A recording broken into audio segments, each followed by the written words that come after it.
வந்து நான் வீட்டில் வந்து சேலரி கொடுக்கல. ஆனால் வீட்டில் வந்து மிஸ் அண்டர்ஸ்டாண்டிங் தான், சேலரி கொடுக்காதனால. பட் இப்போ ஒரு லாஸ்ட் வீட்டிலனா அப்பா அம்மாவோடய இல்லை மனைவியோடய? அப்பா அம்மாவோட. அன்மேரிட், திருமணம் ஆகலை. ஆமாம் சார்.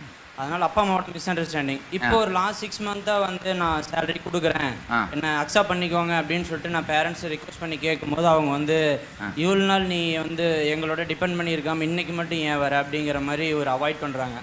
இப்போ நான் வந்து கம்ப்ளீஷன் பண்ணிட்டேன்னா பண்ணலீங்களா சாமி? கட்டாயமாக பண்ணலை. அதாவது அவர்களுடைய வருத்தத்தை நீங்க ஆற்ற வேண்டும். வெறும் பணம் வருத்தத்தை ஆற்றாதுப்பா. கொடுப்பது மட்டுமல்ல, சொல்லையும் அளித்தல். புரியுதா? வெறுமனே கொடுத்து சொல்லை அளிக்காமல் விட்டா கம்ப்ளீஷன் வராது. கொடுப்பதும் சொல் அளிப்பதும் இரண்டும் வேணும்.